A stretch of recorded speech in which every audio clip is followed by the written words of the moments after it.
March 11th, Cal Poly switched to online up until spring break. My friends and I were sitting at a booth at the Danone campus waiting for our chicken tenders. It felt like the energy had changed. None of us knew what it meant, only that we would be online for the next 5 days. That night, we said goodbye to our friend Allison, and she said to us, "See you whenever, I guess."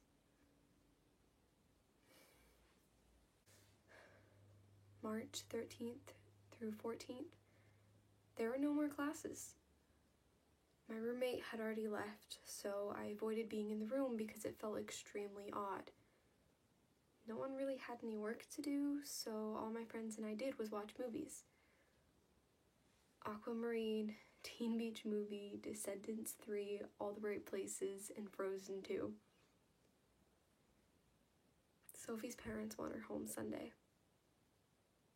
I don't know when I'm gonna see her again. March 15th, Sophie left this morning. Kiana and I walked her to her car, and the three of us just stood there not knowing what to say. The three of us did our handshake that we do every time we leave each other. It was sad. Then it hit me. Eventually my time would come to leave as well. It was just a question of when.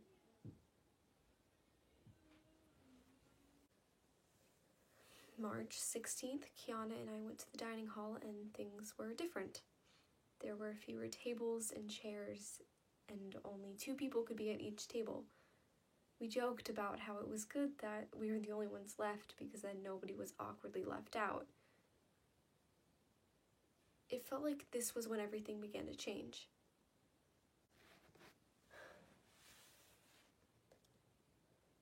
March 17th.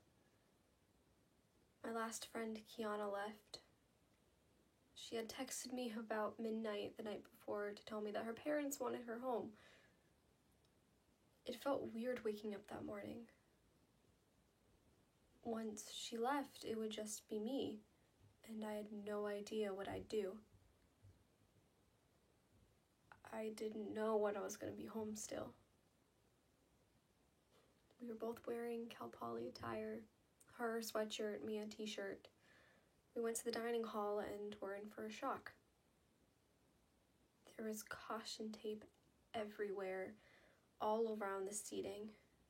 There was nowhere you were even allowed to put your stuff on. All the food that they had, which wasn't much, was behind a counter, and you had to ask for what you wanted. It felt extremely unnatural to pick up a fruit cup and a ham sandwich and then have to walk out. Kiana and I went to one of the study rooms to eat lunch. We were then interrupted by a resident advisor telling us that we had to leave because it was closed until further notice. All in all, it was a sad way for Kiana and I to spend our last couple hours together. I walked her out to wait for her lift, and the weather was beautiful, bright and sunny, with only a bit of wind, but it felt like it did not match the mood as to what's happening with the world. When we were saying goodbye, Kiana said, "When this whole shelter-in-place thing is over, we need to hang out." We laughed about it. I'm from the Bay Area, close to her in Berkeley, so she would be the only friend I could see. But when would that be? March 17th. Today marks my first day being alone in the dorms. I remember waking up and seeing only a mattress on the other side of the room. It was weird not seeing someone else's things or another person there. It was a struggle to motivate myself to get out of bed and walk over to the dining hall to get food. I could no longer make my regular oatmeal for breakfast because my roommate had taken the microwave because it was hers. So I was left to pick up a ham sandwich from the dining hall. The dining hall posted their new hours, so they would close at 5 p.m. on the weekdays. I ended up not getting lunch for the next few days because I only wanted a sandwich twice a day. March 18th. I honestly don't remember what I did between Tuesday and Wednesday. I know it included a lot of being on my phone and watching movies. When I would leave my room and go to the dining hall, I would see the same girl every time. We saw each other a lot, and it got to the point where I told myself the next time I saw her, I was going to talk to her. We might as well become friends if we're the only ones here. The dorm was lonely. No one was in the halls, and it was messy. The two people I would see in the study rooms every day were no longer there because they were closed. The only person I ever saw was this one girl that I shared a bathroom with. In the dorms, I share a bathroom with 6 other girls, but we're the only ones here. Definitely refreshing to see another person. Thursday, March 19th, I had my first official day of classes online. The biggest excitement Thursday was when they had croissants instead of white bread for sandwiches. The hallways were disgusting. Although I had not really seen anyone in the halls, there were leaves and chip crumbs everywhere. Friday, March 20th, my mom came down to help me move out. Since I had not planned on moving out this early, I had nothing to pack my stuff in, so I had to put it all into trash bags.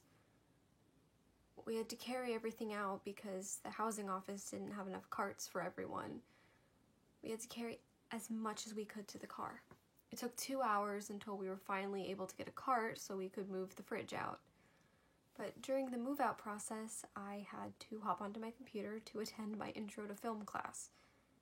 Luckily, this was a class that didn't require me to have my audio or camera on, so I was able to put it on my phone and continue to move out. As we headed home, I was still on my phone watching my professor talking.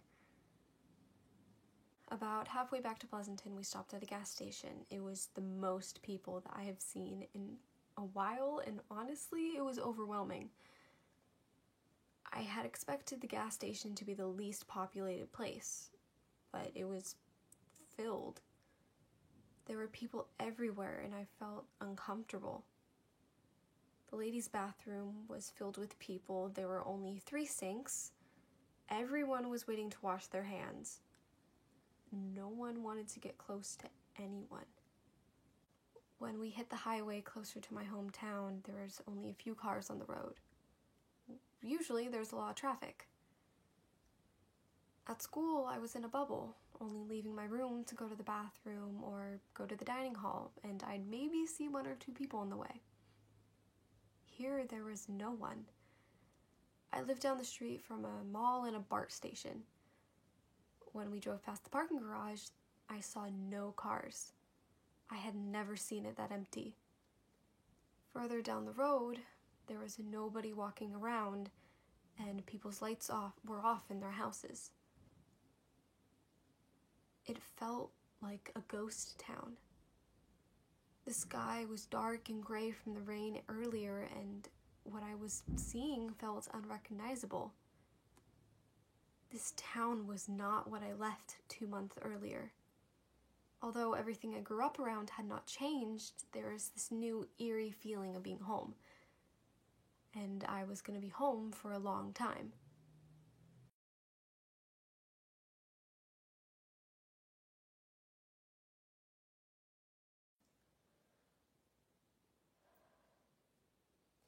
It felt like the perfect time to repaint my room. My mom has been trying to get me to do it for years because it hasn't been done since I was 8.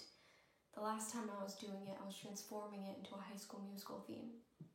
My mom keeps recommending that I think about changing it up, but I never wanted to because I knew that it would take up time that I didn't have. When the shelter-in-place order was announced for the Bay Area, my mom texted me asking me what colors I wanted to paint it.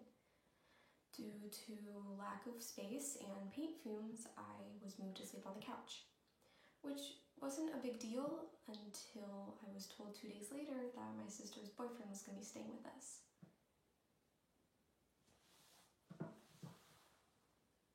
He was supposed to stay with us 2 weeks prior, but didn't because he was self-isolating himself down in Riverside just to be sure before he drove from Riverside to Pleasanton.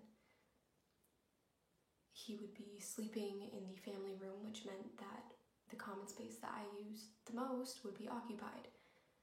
It was important that I got my own space back before I started getting antsy.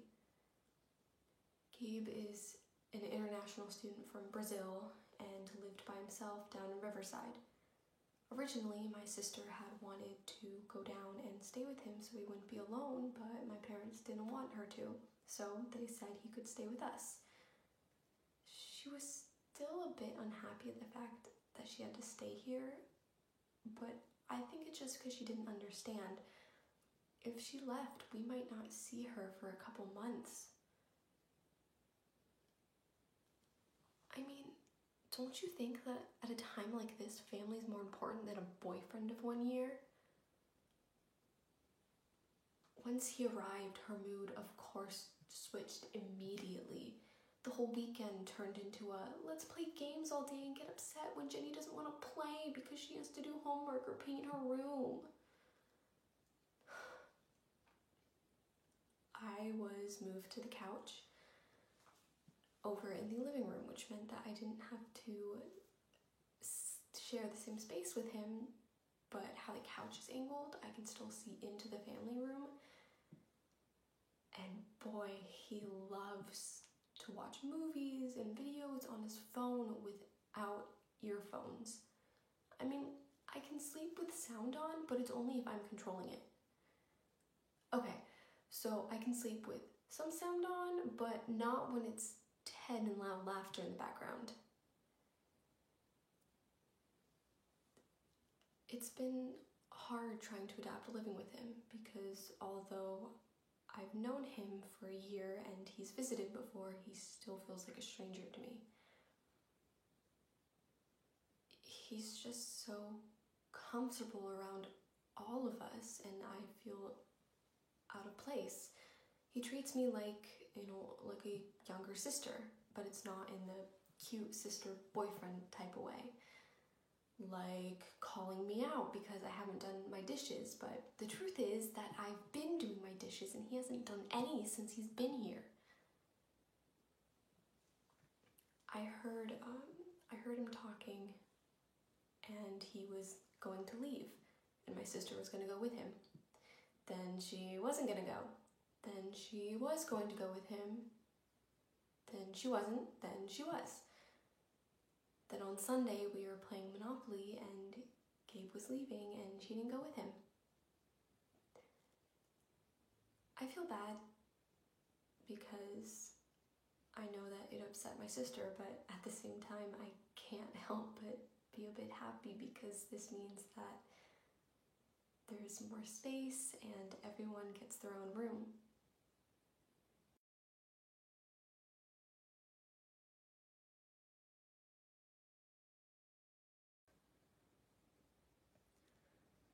Last Monday, my mom lost her job in the accounting department at the Alameda County Fairgrounds.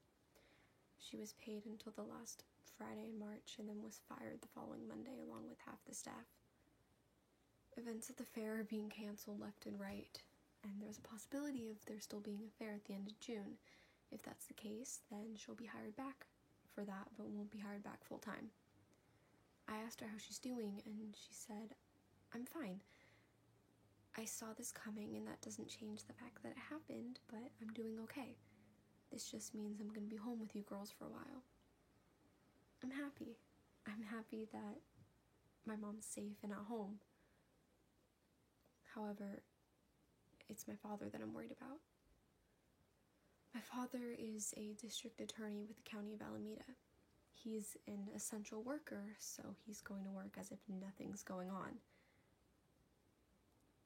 For as long as I've been alive, he's been doing this work, and he's almost never told us, what's going on, the information that he gets, and the cases that he sees. We have this bit where every day when he comes home, I ask him how work was, and he responds, terrific, which it never is.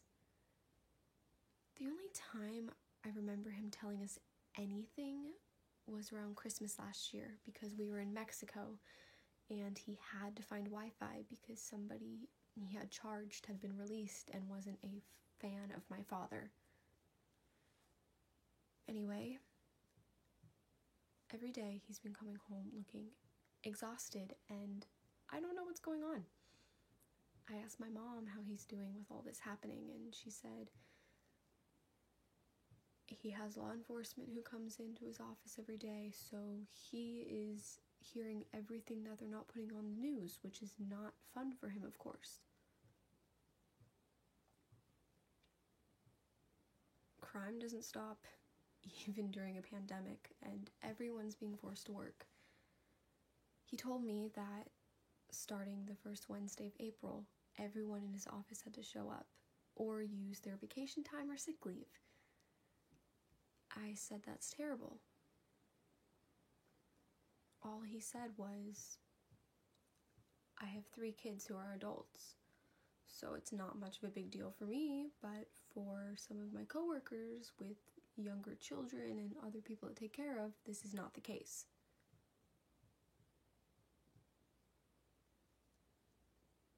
I don't know what to do.